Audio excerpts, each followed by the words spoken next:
আমার বেস্টি যেভাবে মানুষের উপকার করে। অফিসে ঢোকার এক্সাক্ট টাইম হচ্ছে 8:50, 9টার আগে সবাই ঢুকে। স্যার আমার বাড়িটা অনেকটাই ভিতরে, একটু বুঝুন লাগবো তো মানুষের অসুবিধাটা। আর 8:65 তো বাজে যাস। ননসেন্স, এইসব মুশকিল অন্য কারোর সাথে কেউ করো, বুঝছো? বেড়াতে যেমন আমি মাগনা টেহা নাই এমন ভাবেই কইতাছে। বোন কিছু খাইতাম, দুইটা টেহা দাও না। না লাইছে ভিখারি মানুষ আবার এত হ্যান্ডসাম। দিতাছে ওয়েট, এই জন্য ওই টাকাগুলো ধরো, এই নাও।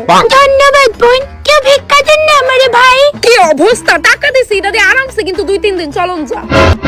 কিন্তু না, ওই যে ডায়লগ ওটা আছে না, ভিখারিরে তুমি স্বর্ণের বাড়ি দিলে অবশেষে সে ওই বাড়ি দিয়া ভিক্ষা হই চাইবো।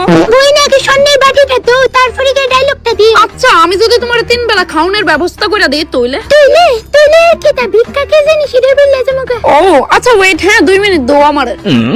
হ্যালো ব্লা ব্লা ব্লা ব্লা ব্লা ব্লা ব্লা ব্লা ব্লা ব্লা ব্লা ব্লা ব্লা। কিছু একটা ব্যবস্থা করবো, ঠিক উপরবেলা চাইছে তুলে। কিছুক্ষণ ওয়েট করো।